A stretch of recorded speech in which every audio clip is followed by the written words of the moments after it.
Welcome to alpha academy. और आज की इस वीडियो में हम लिटरेरी फॉर्म्स एंड टर्म्स को पढ़ने वाले हैं। काफ़ी लोग लंबे समय से इस वीडियो की डिमांड कर रहे थे, तो फाइनली ये वीडियो आ चुकी है और इसमें अराउंड 100 या 100 से भी ज़्यादा लिटरेरी फॉर्म्स एंड टर्म्स को कवर करने की कोशिश की गई है।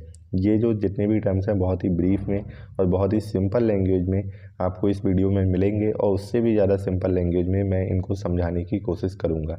कुछ चीज़ें एडिशनली भी मैं आपको बताऊँगा जो आपको ध्यान रखना बहुत ही ज़रूरी है। तो चलिए वीडियो को शुरू करते हैं। पहला जो टर्म है वो है अलेक्जेंड्राइन। ये क्या होता है? It is a line of verbs that has 6 iambic feet और 12 सिलेबल आइएम्बिक लाइन्स। एक वर्ब्स लाइन होती है जिसमें 6 आइएम्बिक फीट होंगे या 12 सिलेबल होंगे। तो ये सिलेबल और आइएम्बिक फीट क्या होता है इसको हम जानेंगे।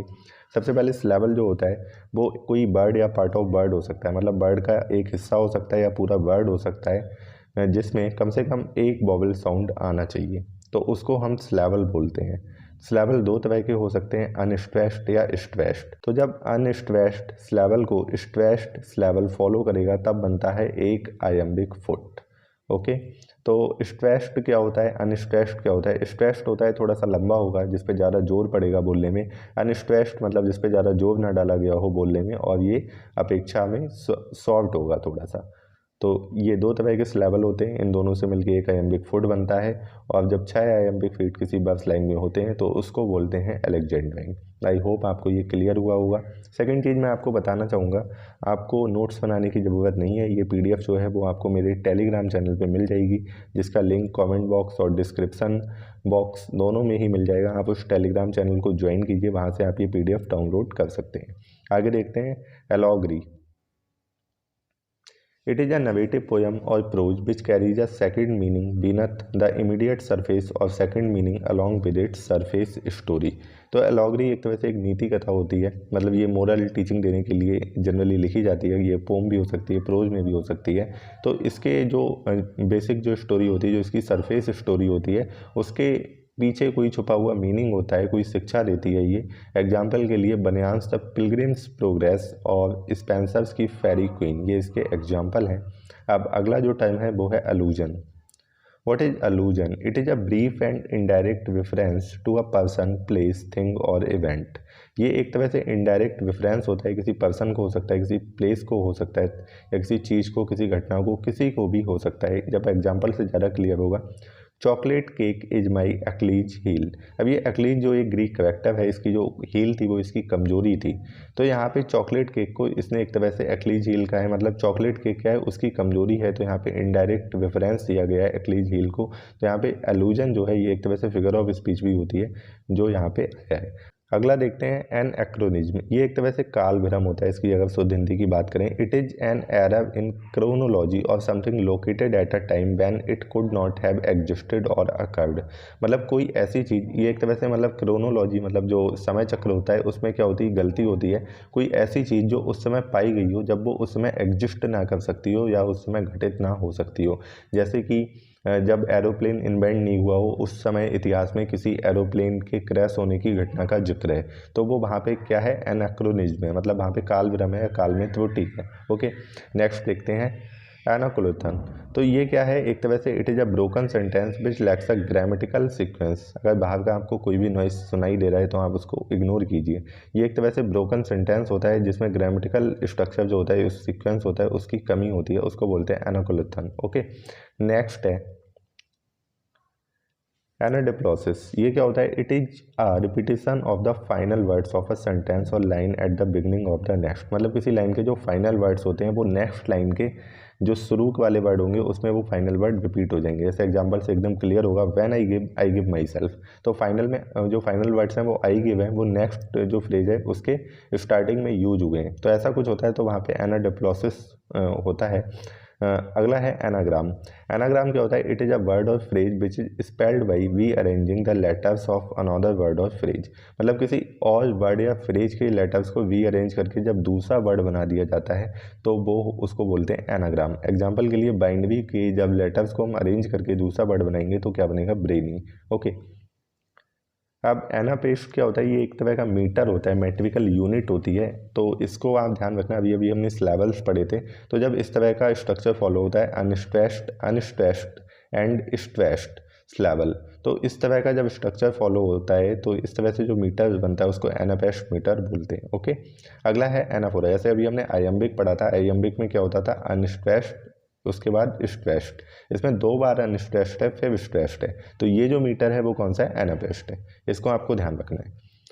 एनाफोरा ये क्या होता है, it is a repetition of word or phrase as the beginning of successive clause, मतलब जो बार बार जो क्लॉज यूज हो रहे हैं उनकी बिगिनिंग जो है एक ही तरह के वर्ड या फ्रेज से होगी। जैसे कि एग्जांपल देखो, in every cry of every man, in every infants cry of fair, in every voice, तो इसमें हर लाइन में इन एवरी जो है वो कॉमन है, तो मतलब जो भी सक्सेसिव क्लॉज है इसमें रिपीटेशन ऑफ वर्ड्स हो रहा है इन द बिगिनिंग। ओके, तो इस तरह का जो स्ट्रक्चर है इसको एनाफोरा बोलते हैं। अब है एनास्ट्रोफे, ये क्या होता है, the reversal of normal order of words, मतलब जो नॉर्मल ऑर्डर ऑफ वर्ड्स है जब हम उसको रिवर्स कर देंगे तो वहाँ पे एनास्ट्रोफे होता है, इसको एनास्ट्रोफे बोलते हैं। जैसे कि अगर आपने स्टार वॉर्स एक बहुत ही फेमस मूवी आई थी तो उसमें एक करेक्टर था योडा नाम से, चूहे जैसा करेक्टर था वो, तो जब वो बोलता था तो वो कभी भी सीधा सेंटेंस नहीं बोलता था, वो जो ऑर्डर ऑफ वर्ड्स होता है उसको इधर उधर कर देता था। जैसे ये जो सेंटेंस लिखा है एग्जाम्पल में, पावरफुल यू हैव बिकम,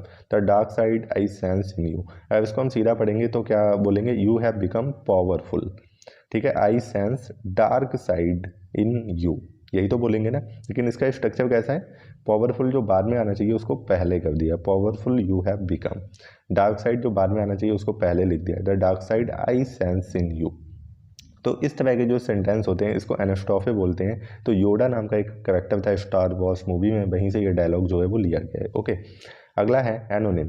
एनोनिम क्या होता है, इट इज एक तरह से ये सूडोनिम होता है, मतलब राइटर के द्वारा एक मतलब काल्पनिक नेम जो है वो रखा जाता है। It is a fictitious name used when the person performs a particular social role. अब जब कोई पर्टिकुलर सामाजिक दायित्व को कोई पर्सन निभा रहा होता है तो उसका जो फिक्सियस नेम रखा जाता है उसको एनोनिम बोलते हैं। ओके, अब है एंटोनोमाजिया, ये क्या होता है, एन एपिथेट और phrase takes the place of proper noun, मतलब किसी प्रॉपर नाउन की जब प्लेस लेता है कोई एपिथेट या फ्रेज तो उसको हम बोलते हैं एंटोनोमाजिया।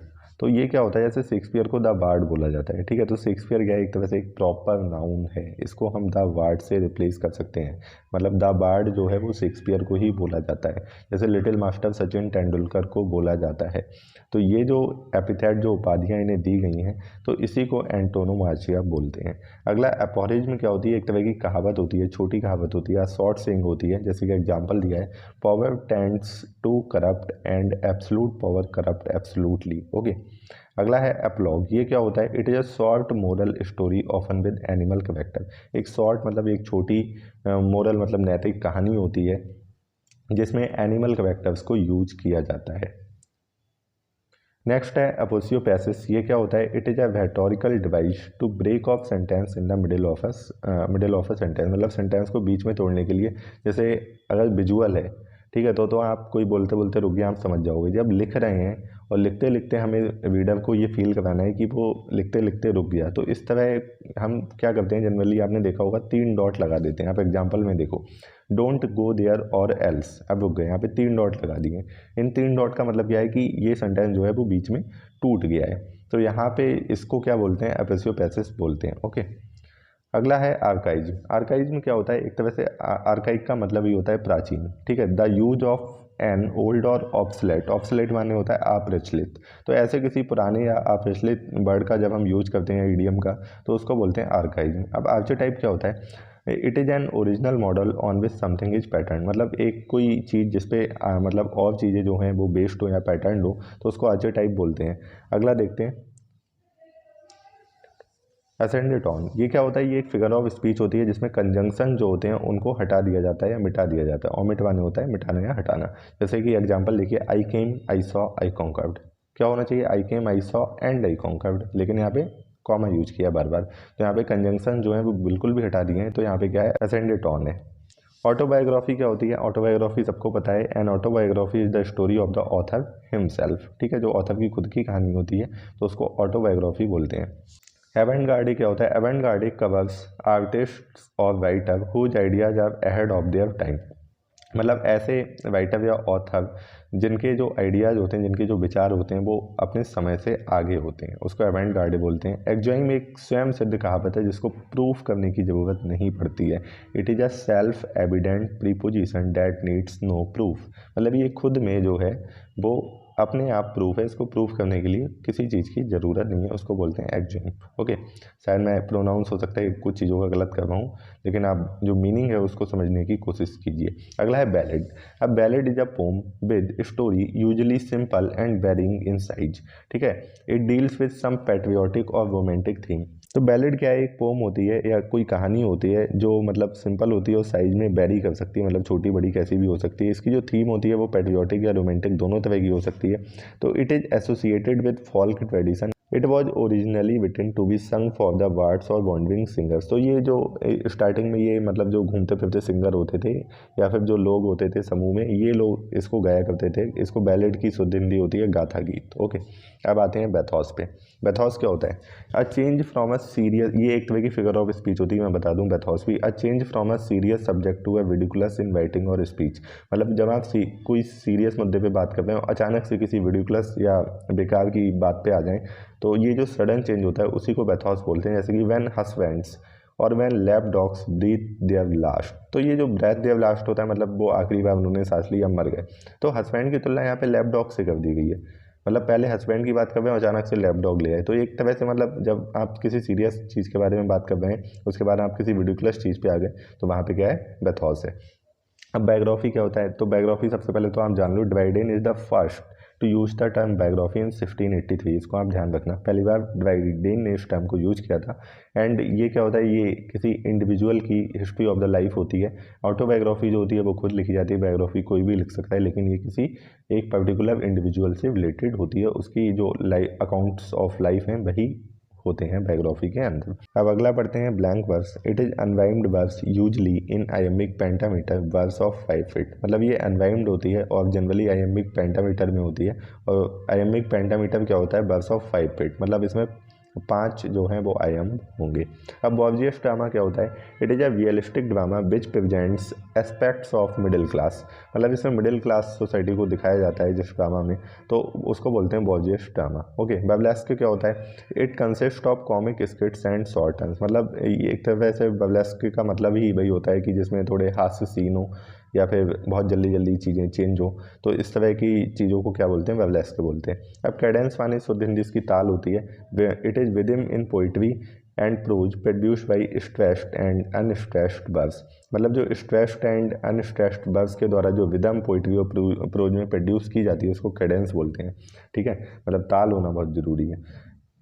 अब सेजोरा क्या होता है? इट इज़ अ ब्रेक और pause in the middle of a verse line. मतलब किसी भी बर्स लाइन के बीच में जो पॉज होता है उसको सेजोरा बोलते हैं। कैरोल क्या होता है? एक joyous song celebrating the birth of Christ. मतलब जो क्राइस्ट के जन्म को सेलिब्रेट करते हुए जो गाना गाया जाता है उसको कैरोल बोलते हैं। अब कैटेलैक्टिक क्या होता है?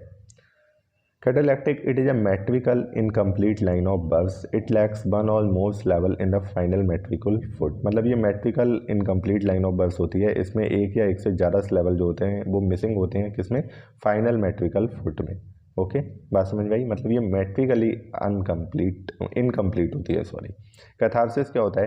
कैथारसिस की शुद्ध हिंदी होती है संशुद्धि या शुद्धि, और परगेशन माने भी शुद्धि होती है। तो जो the purgation of emotion of pity and fear aroused by the action of tragic hero. मतलब जो दया और डर का भाव एक प्ले को देखने के दौरान जो आपके दिमाग में आता है, तो जब उस जो ट्रेजिक हीरो होता है ट्रेजिडी का, उसके एक्शंस के द्वारा इसकी जब शुद्धि होना शुरू होती है तो उसको बोलते हैं कैथारसिस। ओके, ये एक ट्रेजिडी में ये टर्म यूज किया गया है, शायद मुझे पक्का नहीं पता, शायद एरिस्टोटल ने इसको कॉइन किया था या उन्होंने सबसे पहले इसके बारे में बात की थी।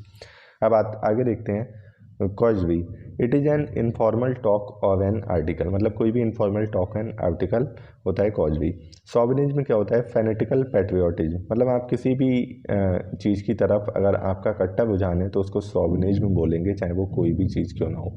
क्लासिक क्या होता है? A work that of lasting interest. मतलब कोई भी ऐसा काम जिसका इंटरेस्ट जो है वो लंबे समय तक बना रहता है उसको बोलते हैं क्लासिक। ओके, क्लोज्ड कपलेट होता है। It is a rhymed couplet which forms a grammatically complete unit.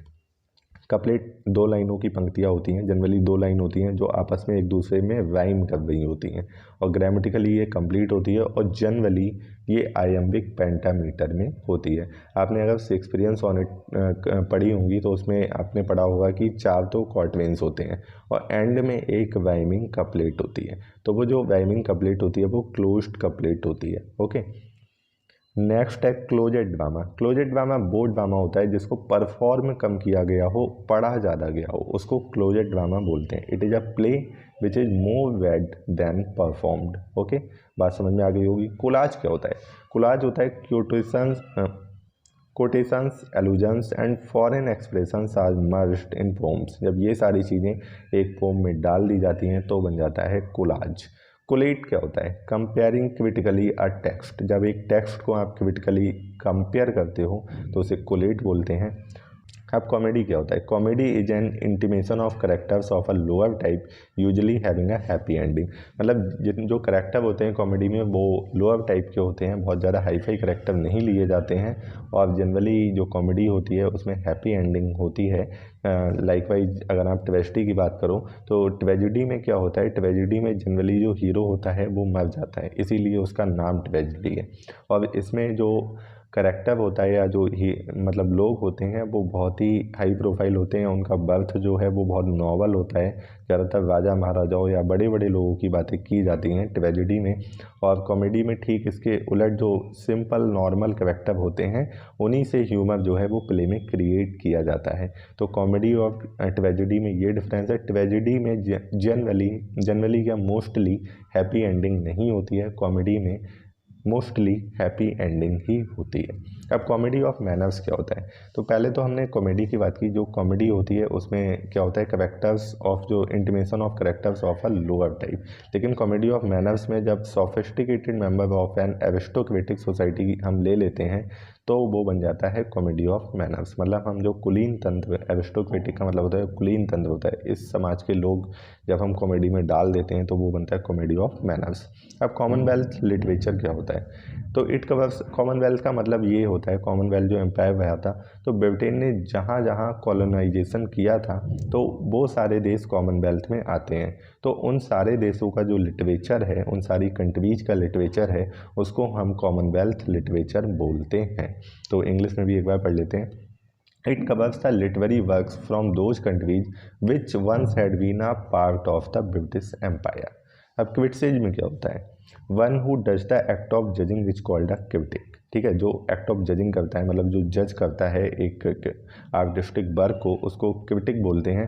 Dryden was the first to use the term of proper sense. देखो ये फिर से ड्राइडेन आ गए, इन्होंने बायोग्राफी भी पहली बार यूज़ किया था, और जो क्रिटिसिज्म है वो प्रॉपर सेंस में इन्होंने पहली बार यूज हुआ, मतलब ये वर्ड जो है वो पहली बार यूज़ किया था। ऐसा नहीं है कि क्रिटिसिज्म ड्राइडेन से पहले किसी ने किया नहीं, किया बहुत लोगों ने, सिर्फ अभी इस पर्टिकुलर टर्म की बात कर रहे हैं। Function of criticism is to examine its excellence and defects and finally to evaluate its artistic worth. मतलब क्या होता है क्रिटिसिज्म का फंक्शन कि इसकी जो एक्सलेंस और इसकी जो डिफेक्ट्स मतलब इसकी खूबियों और खामियों को एग्जामिन करना होता है, और फाइनली इसका मूल्यांकन करना होता है कि इसकी आर्टिस्टिक वर्थ जो है वो कितनी है। अब ड्रामा ऑफ आइडियाज़। तो ड्रामा आपको सबको पता होगा, ड्रामा क्या होता है? एक प्ले होता है, ठीक है, जिसको परफॉर्म किया जाता है या फिर जिसको पढ़ा जाता है, कुछ भी हो सकता है। तो जीवी सॉ जो थे वो एक तरह से ड्रामा ऑफ आइडिया के पायनियर थे। पायनियर मतलब होता है अग्रणी थे।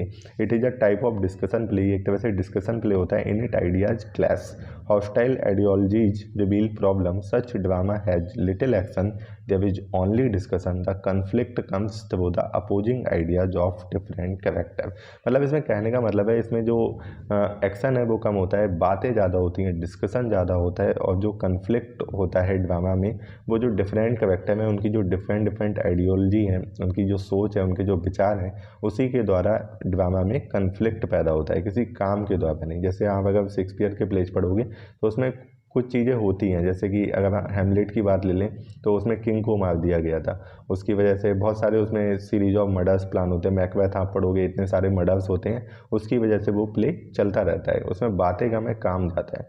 लेकिन जो ड्रामा ऑफ आइडियाज़ होते हैं इसमें करेक्टर्स अपने जो विचार हैं, अपनी आइडियोलॉजी है वो रखते हैं, बहुत सारे डिस्कशन होता है आपस में करेक्टर्स के बीच में, उससे ही कन्फ्लिक्ट जो है वो पैदा होता है। तो इस तरह के जो प्ले थे वो जीबी शॉ ने बहुत ही अच्छे से लिखे हैं और इसी को ड्रामा ऑफ आइडियाज़ बोलते हैं। अब आगे देखते हैं ड्रामेटिक मोनोलॉग क्या होता है। तो dramatic monologue is a type of narrative poetry in which a single character speaks it is adverse to someone. तो ड्रामेटिक मोनोलॉग और जो इंटीरियर मोनोलॉग होता है इसमें बहुत ही फ़र्क होता है, ये आप ध्यान रखना। ड्रामेटिक मोनोलॉग एक सिंगल कैरेक्टर के द्वारा बोला जाता है और ये किसी ना किसी को एडवर्स किया जाता है। ओके, भले ही वो जो जिसको भी एड्रेस कर रहे हैं वो इसमें पार्ट नहीं लेगा, लेकिन ये उसको बोला जाएगा, उसको बोलते हैं ड्रामेटिक मोनोलॉग। अब एलिजी क्या होता है? एलिजी एक मॉर्निंग पोएम होती है। Elegy is a poem of mourning. In it poet express his sorrow on the death of his dear and near or on the suffering of humanity. तो एक तरह से ये मॉर्निंग पोएम होती है। इसमें क्या करता है, पोइट जो है वो अपना सॉरो, अपना दुख जो है वो व्यक्त करता है किसी अपने करीबी की डेथ पे या फिर ह्यूमैनिटी की सफरिंग पे। ठीक है, तो एलजी में एक पेस्टोरल एलजी भी होती है, ये भी आपको पढ़ लेना चाहिए। It is after the model set by Greek poet Theocritus. तो पेस्टोरल एलजी में होता क्या है, जो मतलब जनरली एक सेपर्ट जो है वो दूसरे सेपर्ट की डेथ पे क्या करता है, मोन करता है, विलाप करता है।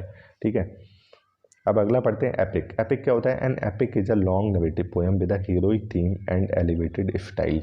एक लंबी सी नरेटिव पोएम होती है जिसकी थीम है वो हीरोइक होती है। जनरली एपिक में बॉस का जिक्र किया जाता है, गॉड्स का जिक्र किया जाता है।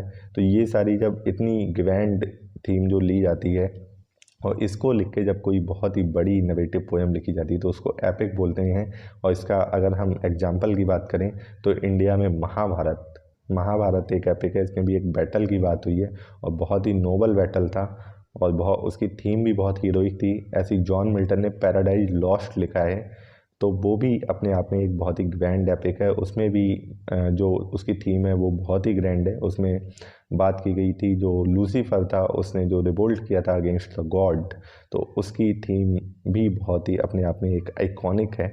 इसके बाद हम बात करते हैं एपिस्टॉफे की, एपिफोरा की। It is the repetition of the ends of two और मोर सक्सेसिव सेंटेंस बस एटसेट्रा। इसमें जो एंड के वर्ड हैं उनको बार बार रिपीट किया जाता है आने वाले जो सक्सेसिव सेंटेंस होते हैं उनमें, जैसे कि government of the people, by the people, for the people. तो इसमें जो द पीपल है इसको बार बार रिपीट किया जा रहा है। तो इस तरह के जो स्ट्रक्चर होता है इसको एपिस्टॉफे या एपिफोरा बोलते हैं। ओके, अब एपिथेट का मतलब होता है उपाधि। इट इज़ एन एडजेक्टिव और phrase which expresses a quality. मतलब ये एक तरह का एडजेक्टिव होता है या फ्रेज भी हो सकता है जो किसी विशेषता को एक्सप्रेस करता है या व्यक्त करता है, जैसे कि अलेक्जेंडर द ग्रेट। ओके, तो यहाँ पे जो द ग्रेट है ये क्या बता रहा है, ये अलेक्जेंडर की विशेषता बता रहा है। Expressionism in literature arose as a reaction against materialism, complacent bourgeois prosperity, rapid mechanization and urbanization and the domination of the family within pre-World War First European society. This term refers to a modern movement. It occurred in Germany in the early 20th century. Expressionist artists have sought to express the meaning of emotional experience rather than physical reality. तो ये start हुआ था Germany में early 20th century में और ये एक तरह का मॉडर्न मूवमेंट है। तो इसमें जो एक्सप्रेशनिस्ट थे उन्होंने इमोशनल एक्सपीरियंस को ज़्यादा महत्व दिया रादर देन फिजिकल रियलिटी को। और ये एक तरह से रिवोल्ट था मटेरियलिज्म के अगेंस्ट, जो बहुत तेज़ी से मैकेनाइजेशन हो रहा था, अर्बनाइजेशन हो रहा था और जो मटेरियलिज्म की ग्रोथ हो रही थी। आपने देखा होगा जो औद्योगिकरण का युग आया था तो उसमें जो लोग थे वो अपनी जो मोरल वैल्यूज़ थे वो खोते जा रहे थे और मेटेरियलिस्टिक चीज़ों के पीछे भागते जा रहे थे। तो एक तरह से उसके अगेंस्ट ये रिवोल्ट था और लोगों ने इमोशनल एक्सपीरियंस को ज़्यादा तवज्जो दी रादर देन जो फिजिकल या मेटेरियलिस्टिक चीज़ें हैं उनको। तो इसी को एक्सप्रेशनिज्म बोला गया। अब फैबल क्या होता है? It is a short narrative which conveys moral instructions. The characters are usually animal और इनएनिमेट ऑब्जेक्ट। तो ये भी एक तरह की नीति कथा ही होती है, कोई शिक्षा देने के लिए एक तरह का नरेटिव होता है जिसमें जो कैरेक्टर्स होते हैं वो जनरली इनएनिमेट मतलब निर्जीव चीज़ें होंगी या फिर एनिमल्स होंगे। अब फ्री वर्ब्स क्या होती है? फ्री वर्ब्स को वर्ब्स लिबरे भी बोलते हैं, ये फ्रेंच से आई है। It is without any regular meter, इसमें कोई भी मीटर नहीं होता है, तो ऐसा जो वर्ब्स होता है वो फ्री वर्ब्स उसको बोलते हैं। तो Walt Whitman is an American poet who has developed it. Walt Whitman एक अमेरिकन पोएट थे जिन्होंने इसको डेवलप किया था। हीरोइक कपलेट, हीरोइक कपलेट सबसे पहले मेरे ख्याल से चौसर ने यूज किया था, तो ये एक वाइम्ड कपलेट होती है आयम्बिक पेंटामीटर में। ह्यूमनिज्म में क्या होता है, humanism is originally a study of the work of the ancient, मतलब जो प्राचीन जो एंशियंट्स हैं उनके वर्क की स्टडी को हम ह्यूमनिज्म बोलते हैं। आयम्बिक मीटर अभी मैंने आपको अच्छे से एक्सप्लेन किया है। When a poetic line is made of iambic foot or feet it is called iambic meter. जब एक पोएटिक लाइन जो है वो एक आयम्बिक फुट और फीट से बनी हो तो उसको आयम्बिक मीटर कहते हैं। आयम्बिक फुट क्या होता है ये मैंने बताया है। आयम्बिक फुट होता है unstressed syllable followed by stressed syllable, okay, that is called one iambic foot. Image भी क्या होता है, it is a figurative language to evoke a picture or an idea in the mind of reader. मतलब एक figurative language होती है क्या करने के लिए, रीडर के माइंड में एक पिक्चर या एक आइडिया डेवलप करने के लिए, इसको बोलते हैं इमेजरी। इम्प्रेशनिज्म क्या होता है, इसको पढ़ते हैं। This term has been taken from Claude Monet's painting impression. इनकी पेंटिंग इम्प्रेशन और इसका पूरा नाम है सॉलिल लेवेंट, इससे ये टर्म लिया गया था। तो ये एक स्कूल ऑफ पेंटर्स है, they wanted to present the fleeting expression, impression, एक क्षणिक इम्प्रेशन वो डालना चाहते थे। This term is adopted in literature, और ये पेंटर से ये टर्म कहाँ पे, लिटरेचर में ये अडॉप्ट किया गया है। Impressionistic literature can basically be defined as when an author centers his story or attention on the character's mental life, such as the character's impressions, feelings, sensation and emotions rather than trying to interpret them। तो होता क्या है, जब एक author जो है अपने characters की जो मेंटल लाइफ है, जो मेंटल वैल्यूज हैं उन पे जब वो ज़्यादा फोकस करता है rather than फिजिकल थिंग्स, तो उसको हम बोलते हैं इम्प्रेशनिज्म इन लिटरेचर। तो Oscar Wilde and Arthur Symons जो थे वो इंग्लिश इम्प्रेशनिस्ट थे। अगला है इंटीरियर मोनोलॉग। हमने ड्रामेटिक मोनोलॉग पढ़ा था कि ये किसी ना किसी को एड्रेस किया जाता है। तो इंटीरियर मोनोलॉग क्या है, एक तरह की लिटरेरी डिवाइस है, एक टेक्निक है जिससे क्या किया जाता है, जो प्रोटोगोनिस्ट है उसके माइंड में क्या थॉट प्रोसेसिंग चल रही है, तो ये इंटीरियर मोनोलॉग के माध्यम से दिखाया जाता है। मतलब वो कुछ बोलता है, उससे हमें पता चलता है कि उसके दिमाग में क्या चल रहा है, वरना जो ऑडियंस प्ले देख रही है उसको पता कैसे चलेगा कि ये करेक्टर सोच क्या रहा है। तो इसी को इंटीरियर मोनोलॉग बोला गया है।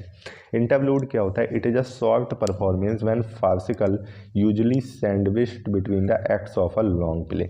एक लंबा सा प्ले होता है कोई, तो उसके बीच में जब हम छोटे छोटे हास्यास्पद सीन डाल देते हैं तो उसी को इंटरलूड बोलते हैं। फार्सिकल माने होता है हास्यास्पद। इन्वर्जन क्या होता है, the reversal of normal order of words is known as inversion. मतलब जब हम नॉर्मल ऑर्डर ऑफ वर्ड्स को हम रिवर्स कर देते हैं तो उसको हम इन्वर्जन बोलते हैं। जैसे कि एग्जांपल लिखिए, tomorrow to the park we will go. मतलब अगर ये नॉर्मल सेंटेंस हम लिखेंगे तो क्या लिखेंगे, we shall go to the park tomorrow. तो हमने टुमारो टू द पार्क को उठा के हम पहले ले लिए हैं, ओके। अब है kitchen sink realism. Kitchen sink realism क्या होता है, kitchen sink realism is also known as kitchen sink drama. Its protagonists are generally called angry young man. These angry young man are disillusioned with the modern society. मतलब इसके जो protagonist होते हैं, protagonist आप समझते हैं ना, जो कहानी का नायक होता है, जो किसी प्ले का नायक होता है उसको प्रोटोगोनिस्ट बोलते हैं, और एंटोगोनिस्ट उसका विलेन होता है। तो इसके जो प्रोटोगोनिस्ट हैं वो जनरली एंग्री यंग मैन होते हैं, जो सोसाइटी से क्या होते हैं, डिसल्यूजन्ड होते हैं। तो इसी को किचन सिंक रियलिज्म बोला गया है। लिंग्विस्टिक क्या होती है, लिंग्विस्टिक्स होता है, it is scientific study of language, it is the science of language, इसी को बोलते हैं लिंग्विस्टिक्स। लिरिक होता है, एक पर्सनल पोम होती है which expresses the poets own longings and feelings. जो पोइट की पर्सनल फीलिंग और लॉन्गिंग, मतलब उसकी जो इच्छाएँ होती हैं उनको एक्सप्रेस करता है। It focuses on single emotion such as love, hope, despair, grief, devotion, friendship और पैट्रियोटिज्म, ओके। अब मेमोर क्या होता है, memoir is different from autobiography though it is written by the author himself. ये ऑटोबायोग्राफी से different होता है लेकिन ऑथर के द्वारा ही लिखा जाता है। In memoir the author does not develop his own self. वो अपने को नहीं दिखाता है, he is interested in the people and the events which he knows and witnesses. वो उन लोगों में, उन घटनाओं में इंटरेस्टेड होता है जो कि वो जानता है या जो उसने देखी होती हैं। Metaphysical poets, the term used for a group of 17th century poets, they are affected more or less by John Donne. Other poets of this group, Cleveland, Marvell, Cowley, Herbert, Boncassen and ट्वेहर ने। तो ये जो metaphysical poetry के generally father ड्वाइडेन को John Donne को कहा जाता है, और जो ऑल पोएट हैं इनके नाम भी आपको ध्यान रखने हैं। तो इनकी पोएम में जो था वो बहुत ज़्यादा ऑब्सक्योरिटी थी, इनका स्टाइल बहुत डिफिकल्ट था, इंटेलेक्ट उन्होंने बहुत ज़्यादा यूज किया है, इसमें मिस्टिकल टच भी डाला है। तो इस तरह की जो करेक्टरिस्टिक वाली पोइट्री थी, और जनरली 17th सेंचुरी में इस तरह की जो राइटर एक तरह से इमर्ज हुए थे, इन्होंने इस तरह की पोइट्री लिखना स्टार्ट की। इसी को मेटाफिजिकल स्कूल ऑफ पोइट्री कहा जाता है। डॉक्टर सैमुअल जॉनसन ने काफ़ी क्रिटिसाइज़ किया था इन पोइट्स को, लेकिन जो भी इनका स्टाइल था एक तरह से एक ट्रेंड हर सेंचुरी में सेट होता है, तो इन्होंने भी अपना एक ट्रेंड सेट किया था उस टाइम।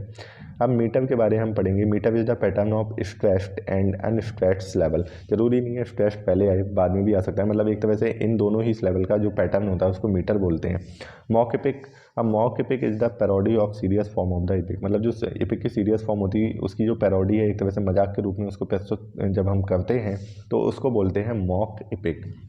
जैसे कि आपने पोप की द वेप ऑफ द लॉक पढ़ी होगी, इसमें क्या था, इसमें एक बेलिंडा नाम की लेडी थी जिसको अपनी लॉक बहुत प्यारी थी, जो एक बालों की जिसको लट बोलते हैं, तो उसको मतलब काट दिया जाता है बाद में, तो उसी पे एक पैरोडी है। तो ये एक तरह का मॉक एपिक था, बहुत ही फेमस था। इसमें से एक फिगर ऑफ स्पीच आती है, Belinda smiled and all the world was gay, मतलब बेलिंडा हंसती है और पूरा जो संसार है वो खुश हो जाता है। तो इसमें आपको फिगर ऑफ स्पीच मुझे बतानी है कौन सी, कमेंट सेक्शन में आप लिखना, देखते हैं आप लोग आइडेंटिफाई कर पाते हैं या नहीं।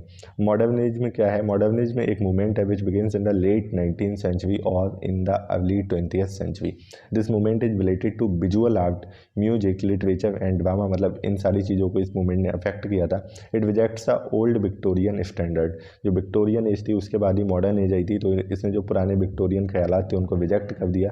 रेशनल थिंकिंग, साइंटिफिक प्रोसेस को ज़्यादा तवज्जो दी गई मॉडर्निज्म में। ओके, आगे देखते हैं। मॉडर्निज्म जो था emphasises impressionism, it does not believe in fixed negative point of view, it favours multi negative pattern, मतलब ये एक fixed negative point of view पे बिलीव नहीं करता था, ये मल्टी नेगेटिव पैटर्न्स को फेवर करता था। आप अपनी पोइट्री या कोई भी आप वर्क कर रहे हैं तो इसमें ज़रूरी नहीं है कि जो एक नेगेटिव सेट किया गया है पहले के लोगों के द्वारा आपको वही यूज करना है। आप अपनी जो मतलब वेस्टर्नैलिटी को ज़्यादा तवज्जो दी गई है, आप अपनी तार्किक क्षमता यूज करके कुछ भी प्रस्तुत कर सकते हैं। अब मोनोडी क्या होता है? It's a poem specially of mourning, एक तरह की एलजी होती है, spoken by one person only, जैसे कि मिल्टन की लाइसिडास। ओके, मूड क्या होता है? मूड सेट किया जाता है, एक तरह की फीलिंग होती है जो रीडर के दिमाग में आती है जब वो कोई लिटरेरी वर्क पढ़ रहा होता है, तो इसी को मूड बोलते हैं। मिस्टिसिज्म क्या होता है? Mysticism is a teaching of and belief in it knowledge of God and real of truth may be obtained through meditation और स्पिरिचुअल इंसाइट। ठीक है, इसमें क्या होता है, एक नॉलेज होती है गॉड की, तो इसमें क्या होता है, जो सच्चाई है, ट्रुथ की सच्चाई, उसकी वास्तविकता है, वो किसके द्वारा ऑब्टेन की जा सकती है? केवल मेडिटेशन या स्पिरिचुअल इंसाइट के द्वारा, आत्मिक गहराई के द्वारा। तो मिथ क्या होता है? मिथ के बारे में पढ़ते हैं। It is a traditional story of unknown authorship, मतलब एक ट्रेडिशनल स्टोरी होती है जिसकी ऑथरशिप अननोन होती है, मतलब पता नहीं है कि ये किसने लिखी है, तो इसी को बोलते हैं myth. Negative capability, negative capability एक बहुत ही फेमस टर्म है जो कि क्वाइन किया गया था कीट्स के द्वारा, और कीट्स ने शेक्सपियर का एग्जाम्पल दिया था नेगेटिव कैपेबिलिटी की, उनके अंदर भी ये जो विशेषता थी वो कूट कूट के भरी हुई थी। तो ये होता क्या है? इसमें क्या होता है, जो पोएट होता है, जो भी ऑथर होता है, उसकी खुद की कोई भी आइडेंटिटी नहीं रह जाती जब वो कोई भी वर्क लिखता है, मतलब वो जिस कैरेक्टर को भी प्रेजेंट कर रहा है वो उसी का हो जाता है, इसी को बोलते हैं negative capability. He becomes one with the thing that is he is describing, मतलब वो जो चीज़ भी डिस्क्राइब कर रहा है वो उसी के साथ हो जाता है, उसी की भाषा बोलता है और खुद की आइडेंटिटी को एकदम रिजेक्ट कर देता है। तो कीट्स ने पहली बार इस चीज़ को, पता सबको होता है, उसको एक नाम देने की ज़रूरत होती है, तो कीट्स ने ये जो चीज़ है इसको नाम दिया था नेगेटिव कैपेबिलिटी। तो ये शेक्सपियर में ये विशेषता बखूबी पाई गई और उन्होंने इसका उदाहरण भी दिया था। अब नियो क्लासिसिज्म क्या है? The term neo classicism is applied to any school which follows classical rules and classical qualities of balance, proportion and restraint, मतलब जो क्लासिकल रूल और ये क्लासिकल क्वालिटीज़ को फॉलो करता है, तो वो किसी को भी ये नाम दिया जा सकता है, लेकिन जनरली ये जो टाइटल है वो 18th सेंचुरी लिटरेचर को दिया गया, और ऐसा माना जाता है कि जो नियो क्लासिक पीरियड था वो 1798 तक चला, जब तक लिरिकल बैलेड जो था वो पब्लिश नहीं हो गया। लिरिकल बैलेड जो था वो जॉइंट वेंचर था विलियम वर्ड्सवर्थ और एफ.टी. कॉलरिज को, और वहाँ से रोमांटिक एज की शुरुआत मानी जाती है। Okay, novel. नॉवेल क्या होता है? The term novel derived from Italian word novella, it is a pocket theatre. ये एक तरह का पॉकेट थिएटर है। इसमें क्या होता है? With all elements of a play except the visual, मतलब एक प्ले के सारे एलिमेंट होते हैं एक्सेप्ट द विजुअल, मतलब विजुअल्स नहीं होते हैं। बस आप इसको पढ़ेंगे आपको बिल्कुल वैसी ही फीलिंग आएगी, लेकिन आप बस उसको देख नहीं सकते हैं।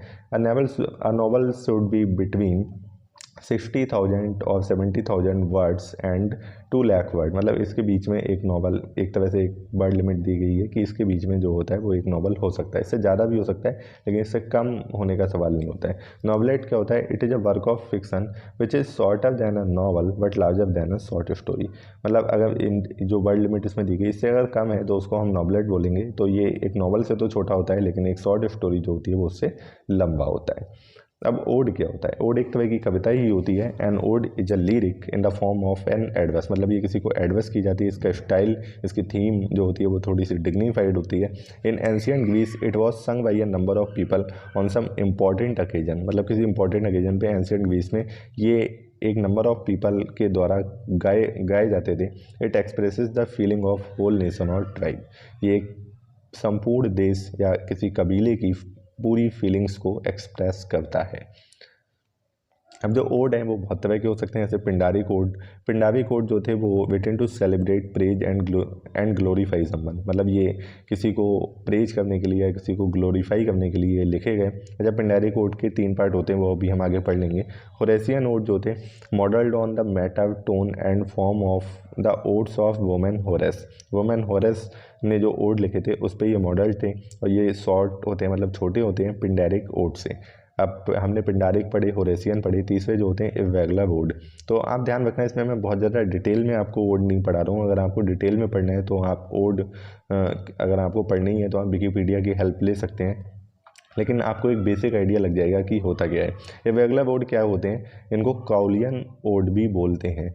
तो इसमें राइम का यूज होता है, लेकिन जो 3 पार्ट स्ट्रक्चर होता है पिंडारिक ओड का, स्ट्रोफ, एंटी स्ट्रोफ एंड एपोड, ये 3 पार्ट स्ट्रक्चर एक्चुअली होता क्या है? जब ये ओड कहीं स्टेज वगैरह पे गाए जाते हैं तो जो सिंगर्स होते हैं जो इसको गा रहे होते हैं तो वो लेफ़्ट से राइट मूव करते हैं, राइट से लेफ़्ट मूव करते हैं, एक बार बीच में रुक जाते हैं। तो ये मतलब एक तरह से पार्ट होता है उस ओड का कि कहाँ पे कब स्टेज पे मूव करना है। तो इर्रेगुलर ओड में ये जो स्ट्रक्चर है वो फॉलो नहीं किया जाता है। ना ही होरेसियन ओड में जो 4 लाइन स्टैंजाज होते हैं या फिर 2 लाइन स्टैंजाज होते हैं उनको भी फॉलो नहीं करता है। तो इस तरह के जो ओड होते हैं उनको बोलते हैं इर्रेगुलर ओड। ओके, 3 तरह के ओड हमने पढ़े, पिंडारिक, होरेसियन एंड इर्रेगुलर, इसको आपको ध्यान रखना है बस।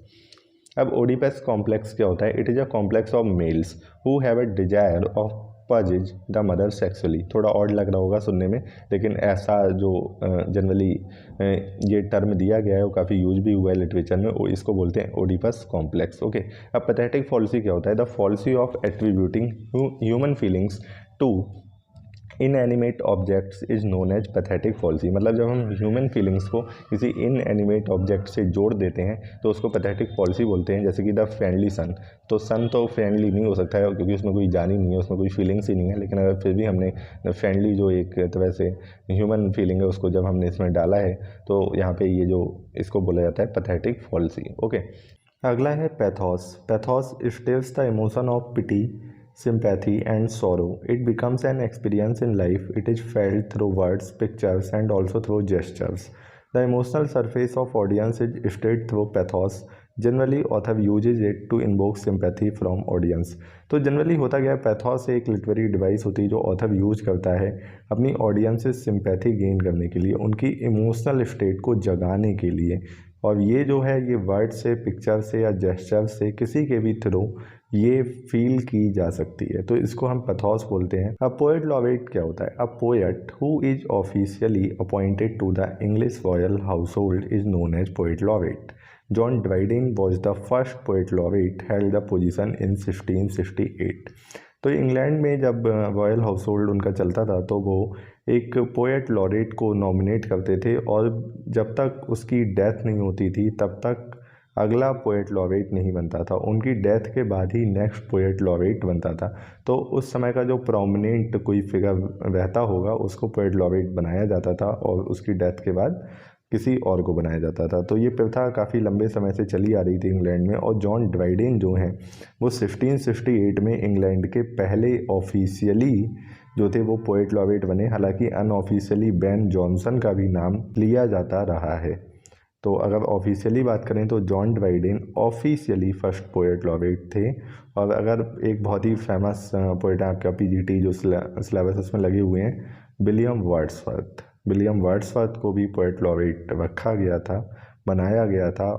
तो जो प्री वेफलाइट ब्रदरहुड है ये एक तरह से मतलब इनके वर्क में समानता थी, काफ़ी आइडेंटिकल थे। जो वेफेल एक इटालियन पेंटर थे ऑफ 15th सेंचुरी, उनसे पहले के जो पेंटर रहे हैं उनके वो जिस तरह से काम करते थे और प्री वेफलाइट ब्रदरहुड था, तो इनके वर्क में काफ़ी समानता है, इसीलिए इन्हें प्री वेफलाइट ब्रदरहुड के नाम से भी जाना जाता है। वो आर्ट को आर्ट के लिए ही बस करते थे, किसी और चीज़ के लिए नहीं। जैसे अगर बीच में हम रोमांटिसिज्म की बात करें तो कुछ ऑथर आए थे, शैली, वायरन, तो इन लोगों ने क्या किया था, इन्होंने पोइट्री को एज आ मतलब मोरल सोशल टीचिंग के लिए यूज़ किया। इन्होंने लोगों को उपदेश देना चालू कर दिए, एक सोसाइटी के अगेंस्ट रिवोल्ट सा खड़ा कर दिया।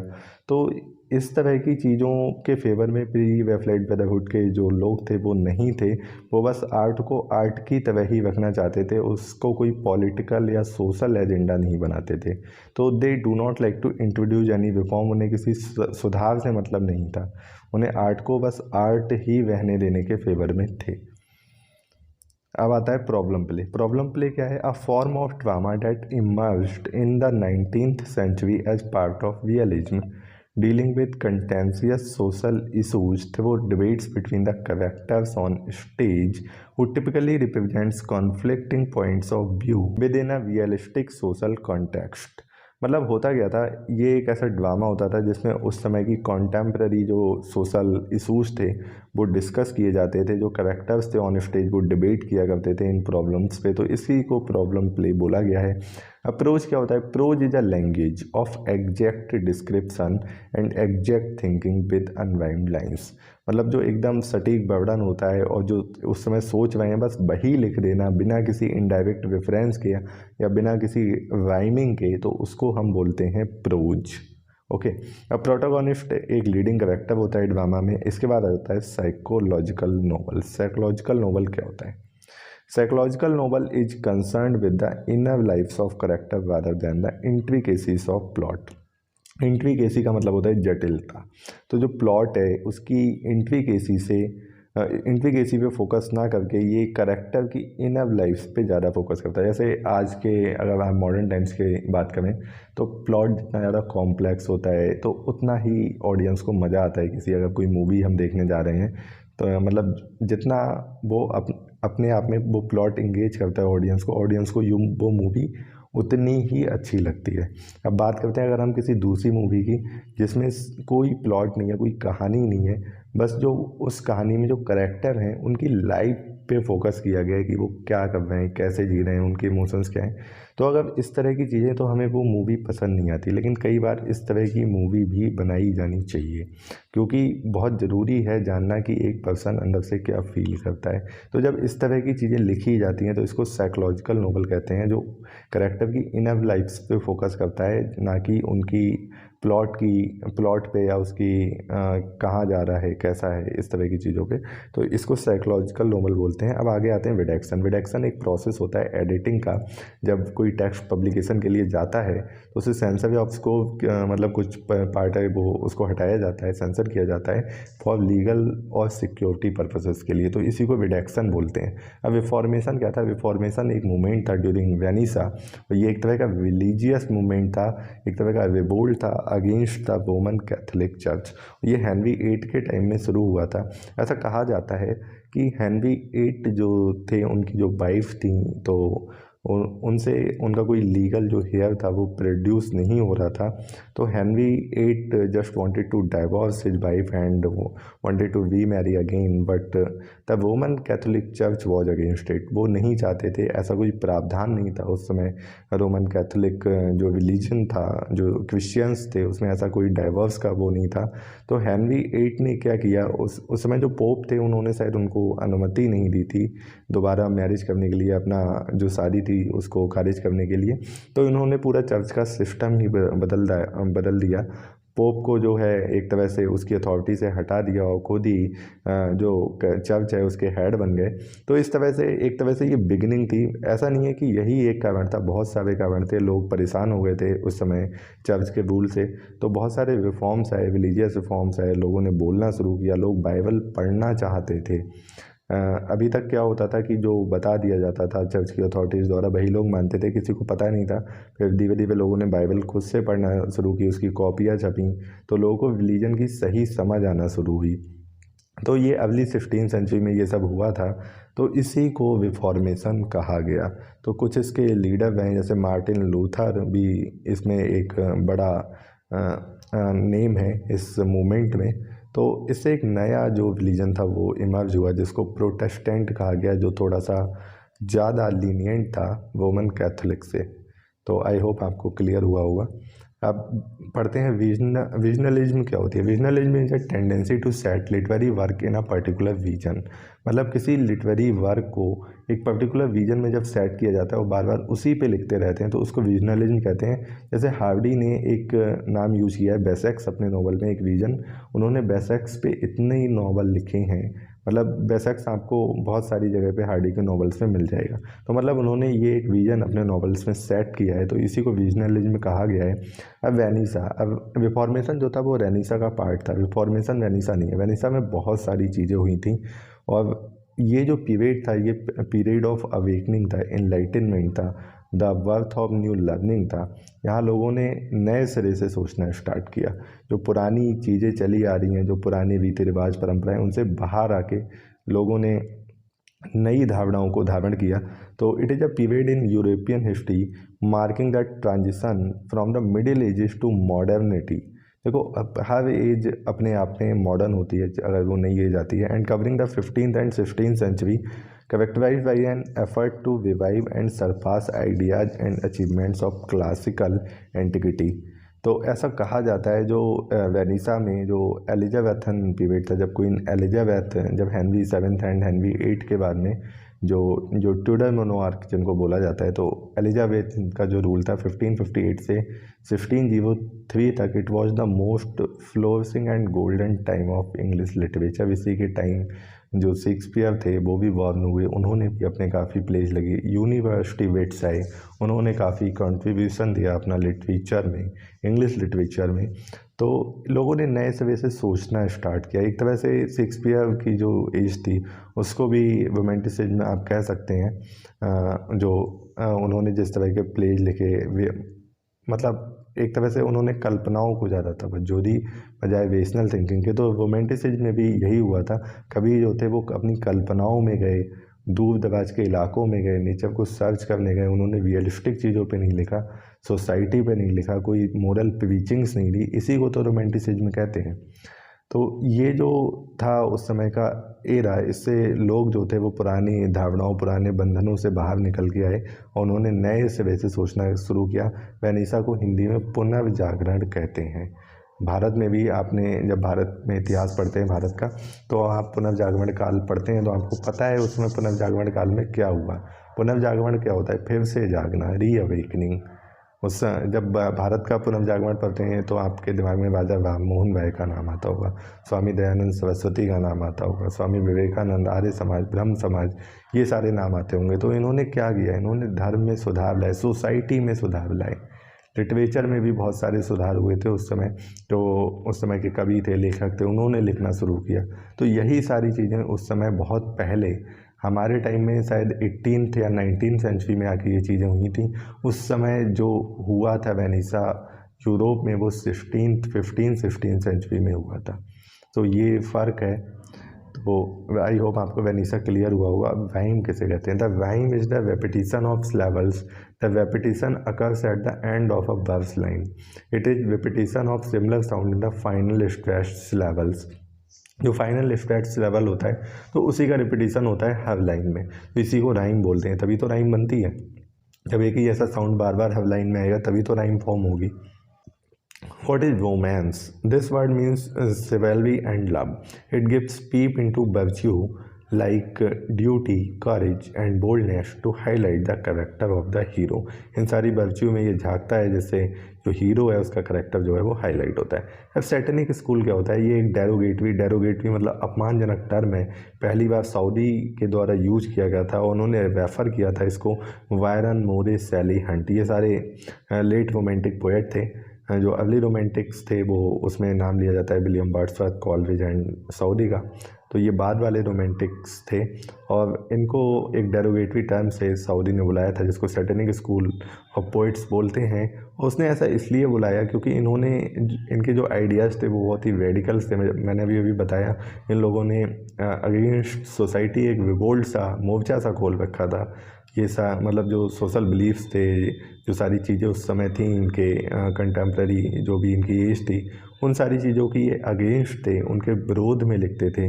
इसीलिए सऊदी ने डेरोगेटरी टर्म यूज किया था सैटेनिक स्कूल ऑफ पोएट्स। अब सटायर क्या होता है?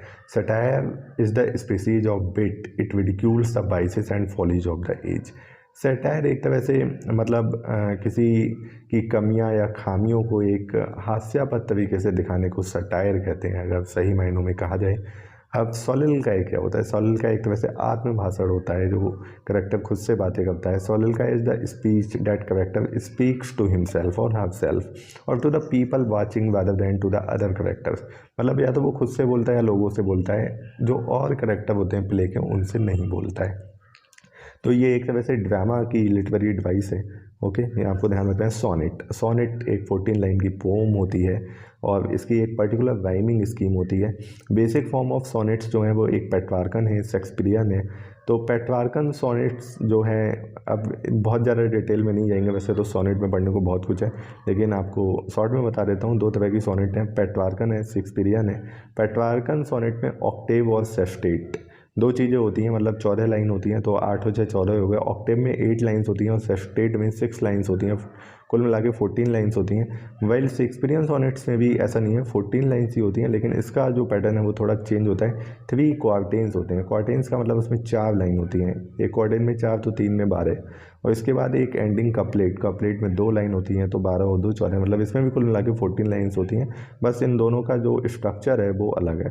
अब हम कुछ स्टैंजा फॉर्म्स पढ़ेंगे और ये बहुत ज़रूरी है आपके एग्जाम के पॉइंट ऑफ व्यू से। हम जानेंगे कि कौन कौन से स्टैंजा होते हैं। तो स्टैंजा होता क्या है? स्टैंजा जो है वो बनाया जाता है fix number of line of verse से, मतलब एक वर्स की जो कुछ लाइनें होती हैं उससे मिलके एक स्टैंजा फॉर्म होता है। तो सबसे पहला हम पढ़ेंगे कपलेट। कपलेट जो है वो 2 लाइन का स्टैंजा होता है, 2 पोएटिक लाइन्स, ठीक है। ट्रिपलेट 3 लाइन्स, क्वार्टरेन्स जो होता है वो 4 लाइन्स, क्विंटन 5 लाइन का स्टैंजा होता है, सेस्टेट 6 लाइन का होता है। अब ये वाइम वॉयल बहुत इंपॉर्टेंट है। वाइम वॉयल जो होता है वो 7 लाइन्स का यूजुअली आयम्बिक पेंटामीटर में होता है, ठीक है, ये आपको ध्यान रखना है। फिर ऑटवा राइमा 8 लाइन्स का होता है। अब आता है अगला भी स्पेंसेवियन स्टैंजा, ये भी बहुत इंपॉर्टेंट है, ये 9 लाइन का स्टैंजा होता है। और इसमें आपको एक चीज़ ध्यान रखनी है कि 8 लाइनें होती हैं और जो 9th लाइन होती है वो अलेक्जेंड्राइन होती है। और अलेक्जेंड्राइन मैंने आपको बताया था 6 आयम्बिक फीट की लाइन होती है, 12 लेवल होते हैं इसमें, तो इसको स्पेंसेरियन स्टैंजा बोलते हैं। ओके, तो जहाँ तक स्पेंसेरियन स्टैंजा में बाकी 8 लाइन होती हैं वो आयम्बिक पेंटामीटर में होती हैं। पेंटामीटर में कितने 10 लेवल्स होंगे, 5 आयम्बिक फीट होंगे, लेकिन जो 9th लाइन है उसमें 6 आयम्बिक फीट होते हैं जिसको अलेक्जेंड्राइन बोलते हैं। अब सिंबल क्या होता है? A symbol is an object which is used to represent something abstract. Symbol एक ऐसा ऑब्जेक्ट होता है जो किसी निराकार चीज़ को रिप्रेजेंट करने के लिए यूज़ किया जाता है। थीम क्या होती है? किसी चीज़ का मेन आइडिया या उसका अंडरलाइंग मीनिंग जो होता है किसी लिटरेरी वर्क का, उसी को तो थीम कहते हैं। ये वो किस पे बेस्ड है। टोन क्या होती है? The poet display feeling towards a subject of a poem, this feeling is called tone. जो फीलिंग पोम के सब्जेक्ट की तरफ दिखाई जाती है उसी को उस पोम की टोन कहते हैं, उस फीलिंग को टोन कहते हैं। ट्रेजेडी क्या होता है? ट्रेजेडी इज अ जनवे ऑफ ड्रामा। जैसे ट्रेजेडी है, कॉमेडी है, ट्रेजिक कॉमेडी है, तो ये एक तरह का जनवे है ड्रामा का जो एक सीरियस सब्जेक्ट मैटर को प्रेजेंट करता है about human suffering. It narrates terrible events in a dignified manner. ठीक है, बहुत ही मतलब टेरिबल इवेंट्स हैं उनको नरेट करता है लेकिन एक डिग्निफाइड तरीके से। अब इसमें मैंने आपको बताया था कैरेक्टर्स बहुत नॉवल बर्थ के होते हैं, स्पेशली जो ट्रेजिक हीरो होता है वो, और एंड में वो मर जाता है, तभी तो ट्रेजेडी होती है। जैसे शोले पिक्चर में अमिताभ बच्चन मर गया था, तो एक तरह से वो भी एक तरह की ट्रेजिक मूवी हुई। तो ट्रेजिक कॉमेडी क्या होती है? Tragic comedy is half tragedy and half comedy mingled harmoniously together. Tragic comedy एक तरह से आधी ट्रेजेडी होती है, आधी कॉमेडी होती है, और दोनों का फ्यूजन बहुत ही अच्छी तरीके से होता है। और ट्रेजिक कॉमेडी में जनरली क्या होता है कि ट्रेजेडी होने वाली ही होती है तब तक कॉमेडी हो जाती है। अरे मतलब ऐसा है कि ट्रेजेडी होने वाली होती है, मरता नहीं है कोई, और एक हैप्पी एंडिंग हो जाती है। कॉमेडी में यही तो होता है। अब ट्रैवल राइटिंग की बात करते हैं। Travel writing is the genre of writing. In this genre of writing the writer depicts places and experiences which they have experienced by travelling. तो ट्रैवल राइटिंग में जो राइटर होता है वो अपने ऐसे एक्सपीरियंस शेयर करता है जो उसने ट्रैवल के टाइम पे महसूस किए होते हैं, और इसी को ट्रैवल राइटिंग बोलते हैं। और ये बहुत पॉपुलर हुई थी वेनिसा टाइम में। एक समय था, एक ग्रुप था ट्रैवल राइटर्स का, वो उभर के आया था। और जब सी वॉयजेज जो थी वो बहुत जब चलन में आई, लोगों ने नई नई कंट्रीज विजिट करना शुरू किया। कोलंबस अमेरिका पहुँचे, वास्को डी गामा इंडिया आए, और बहुत सारे लोगों ने जो सी वॉयजेज होती हैं वो करना शुरू की। तो उस समय जो राइटर्स थे उनमें भी ट्रैवल राइटिंग का जो ट्रेंड था वो बहुत बढ़ गया, और बहुत सारे राइटर्स ने अपने एक्सपीरियंसेस जो थे वो शेयर करना स्टार्ट किए। तो आगे हम पढ़ते हैं टाइप्स ऑफ फुट। अब ये फुट क्या होता है? The unit of metre which foot, बताया था आयम्बिक फुट ये वो। तो a foot is specific combination of accented and unaccented levels. Accented का मतलब यहाँ पे स्ट्रेस्ड या अनस्ट्रेस्ड लेवल भी कह सकते हैं। इनका कॉम्बिनेशन जो होता है उसे फुट कहते हैं। बहुत तरह के फुट होते हैं। ऐसे पहला आयम्बिक होता है। आयम्ब क्या होता है मैंने बताया था, अनस्ट्रेस्ड, उसके बाद स्ट्रेस्ड, इसको बोलते हैं आयम्ब। तो एक आयम में सबसे पहले अनस्ट्रेस्ड होगा, फिर स्ट्रेस्ड होगा, और मैंने आपको स्लेवल बताया था। स्लेवल का क्या मतलब होता है? उसमें एक वोवल साउंड होना चाहिए, कम से कम एक वोवल साउंड होना चाहिए, वो एक स्लेवल फॉर्म करता है। ऐसे एक वर्ड है अवेक। अवेक में क्या है? आ जो है वो अनस्ट्रेस्ड है, और वेक पे बहुत ज़्यादा स्ट्रेस दिया गया है, तो ये आयम है। ऐसे जो अगला होता है ट्वॉची, इसका फॉर्म क्या होता है? स्ट्रेस्ड और अनस्ट्रेस्ड, ये आयम से उल्टा होता है। हॉली, तो इसमें भी क्या हो रहा है, जो हॉली है वो स्ट्रेस्ड है, और जो ली है वो अनस्ट्रेस्ड है। ऐसी एनापेस्ट है, एनापेस्ट का भी पैटर्न आप देख लो, अनस्ट्रेस्ड अनस्ट्रेस्ड और उसके बाद स्ट्रेस्ड। तो ये है कॉलोनेट। इसके बाद है डक्टाइल, स्ट्रेस्ड अनस्ट्रेस्ड अनस्ट्रेस्ड। तो आप बहुत ज़्यादा डीप में नहीं जाना है, बस आपको ये पैटर्न याद रख लो, उतना बहुत है। एट्रेंस। एम्फीबाइक फूड में क्या होता है? Unstressed stressed unstressed. एक तरह से सैंडविच बना दी है अनस्ट्रेस्ड के बीच में स्ट्रेस्ड की, तो इसमें वीकलिंगिंग ये एम्फीबार्क है, एम्फीब्रैच है, सॉरी। मोनोसिलेबल में एक ही होता है, स्ट्रेस्ड होता है, जैसे ब्रेक। एंड द स्पॉन्डी में स्ट्रेस्ड होते हैं दो, बुक मार्क, दोनों ही स्ट्रेस्ड हैं। अब बर्स ड्रामा क्या होता है? Verse drama is known as poetic form, the dialogues are in verse form.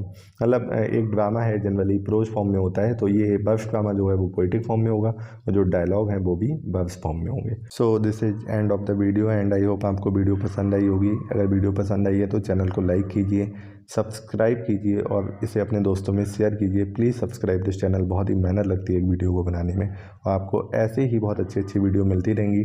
Telegram channel को ज्वाइन कीजिए, और वहाँ पे आपको ये PDF मिल जाएगी। Thank you.